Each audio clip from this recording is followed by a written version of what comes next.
सास का मायका प्रेम। रिद्धि की सास को हर वक्त अपने मायके का गाना गाने की आदत थी। अरे बस करना माँ, मामा का ये किस्सा तो 50 बार पहले भी सुना चुकी है। अरे हाँ, तो क्यों ना बताऊं। तेरे चाचा तो उस वक्त हाथ झाड़ कर खड़े हो गए थे। तब मामा ही था तेरा जो आगे आया और मदद की। देखो अब ठीक है ना, जो हो गया सो हो गया। क्यों एक बात को हमेशा गाती रहती हो। अब तो बहू घर आ गई है, उसे तो सबको मान कर चलना है ना, कि सिर्फ सास का मायका ही समझेगी वो। तभी वहाँ रिद्धि आ जाती है। माँ, आज मैं घर जा सकती हूँ? माँ को मेरी बहुत याद आ रही है। शादी के बाद एक बार भी नहीं गई। हाँ तो कौन जाता है। अरे मेरी शादी के बाद जब मैं विदाई होकर आई, इतना बड़ा ससुराल मेरा, खाने वाले 10 लोग और बनाने वाली मैं सिर्फ एक। ऐसा लग रहा था जैसे सिर्फ खाना बनाने के लिए ही ब्याह किया है। वो तो मेरा भाई था, गांव से एक काम करने वाली चाची को भेज दिया जो मेरा हाथ पटाती थी, और उसको पैसा, खाना, कपड़ा, रहने के लिए कमरा, वो सब किसने दिया था? तुम्हारे भाई ने। ये मामला रोज का था। ससुर भी जब गुस्सा होते तो वो सारी बात कह देते जो उनके मन में इतने समय से चल रही थी। मेरा भाई, भाभी, भतीजा, भतीजी सब छुड़वा दिया। मैंने जीवन भर सिर्फ तुम्हारे परिवार वालों से निभाया, लेकिन अब भी चैन नहीं है तुमको। बहू के सामने सास को लगा कि उसकी बेइज्जती हो रही है। अब सुन बहू, अपने कमरे में जा, कहीं नहीं जाना मायके वायके। घर का काम कौन करेगा? पड़ोसन। बहू समझ जाती है मामला गर्म चल रहा है। कमरे में जाने में ही भलाई है। कमरे में क्या है? तुम्हारी माँ हर वक्त चिक चिक चिक चिक करती रहती है।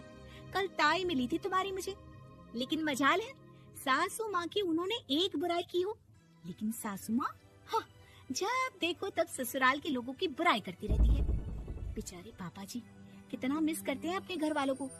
मेरा तो बड़ा मन करता है कि ताऊ जी, चाचा जी और सब मिलकर रहे, ना साथ रहे लेकिन आना जाना तो ठीक से रखिए। हिंदुस्तान और पाकिस्तान एक हो सकता है, लेकिन चाचा और ताऊ के परिवार के साथ हम लोगों का मिलन ना जी ना, कभी नहीं हो सकता। ये बात है। देखिए मेरे साथ ना ज्यादा चैलेंज मत करिएगा। ऐसा कोई काम नहीं है जो मैं नहीं कर सकती। ससुर जी जो कि बहू की बात सुन रहे थे सामने आ जाते हैं। अरे बेटा, तू ये कर सकती है तो प्लीज मेरा परिवार किसी तरह मुझसे मिलवा दे। सारी जवानी तो मैंने किसी तरह काट ली, लेकिन जीवन के इस पड़ाव पर बहुत याद आती है मेरे परिवार की। हाँ हाँ पिताजी, आप चिंता मत करिए, बस मेरा साथ देते रहिए आप दोनों। फिर देखिए कैसे माँ जी भी ठीक हो जाएंगी और पूरा परिवार भी एक हो जाएगा। थोड़ी देर बाद बहू सामान लेकर घर से निकल रही होती है कि मना किया था ना तुझे मायके जाने के लिए, फिर क्यों जा रही है? बहू कुछ कहती इससे पहले ही बेटा बोलने लगता है। क्या है माँ, वो घर जा रही है। वैसे भी उसके माता पिता ने मुझे 10 लाख दिए तब जाकर मेरा काम शुरू हो पाया, वरना तूने मेरे लिए किया क्या है?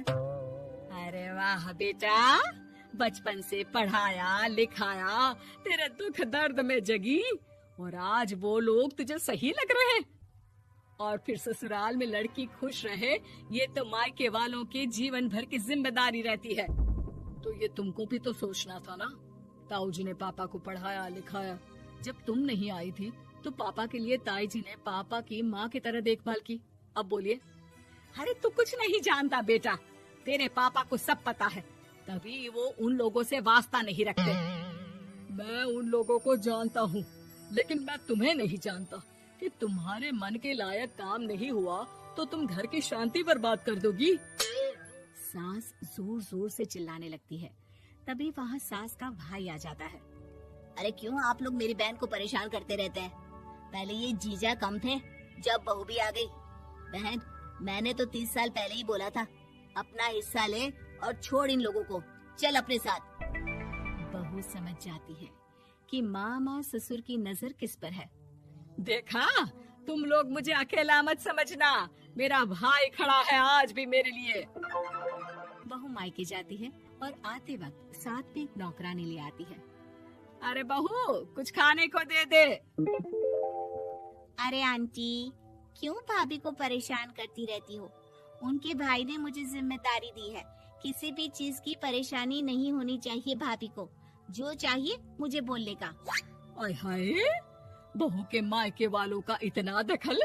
ये मेरा घर है, कोई कल का आए इसे पूरा कैप्चर कर ले, ये बर्दाश्त नहीं होगा मुझसे।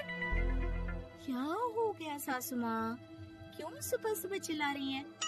चमेली, ओ चमेली, क्या कहा था मेरे भाई ने तुझे?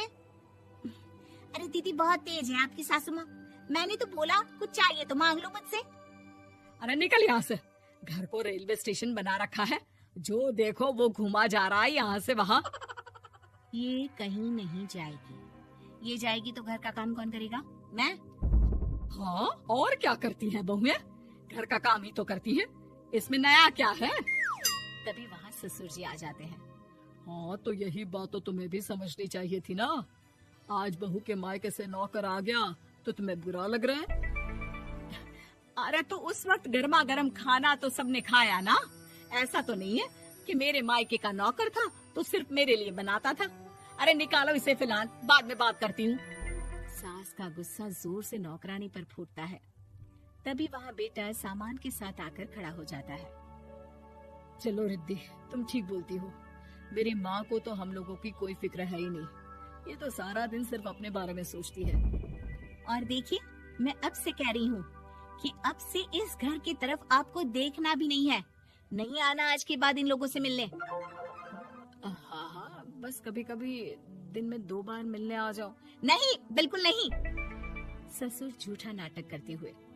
मेरी बीवी ने मुझे मेरे ही परिवार से दूर कर दिया, आज बहू मेरा इकलौता बेटा दूर कर रही है। हाय, कैसे जीऊंगा मैं? वाह, वो भाई जो आपको बेटे की तरह मानता था, उन्हें छोड़ने में तो दुख नहीं हुआ। आज खुद का बेटा छोड़कर जा रहा है तो कैसे जीऊंगा? बड़े आए। अब सास समझ चुकी थी कि उससे गलती क्या हुई है। मुझे माफ कर दे बहू। अब मेरी समझ में आ गया कि अपनों से दूर कर बीवियां पति का भला नहीं बल्कि उन्हें जीवन में अकेला कर रही है। मुझे माफ कर दे, मैं अब सबसे माफी मांग लूंगी। ससुर जी दूर से बहू को थम्स अप दिखाते हैं।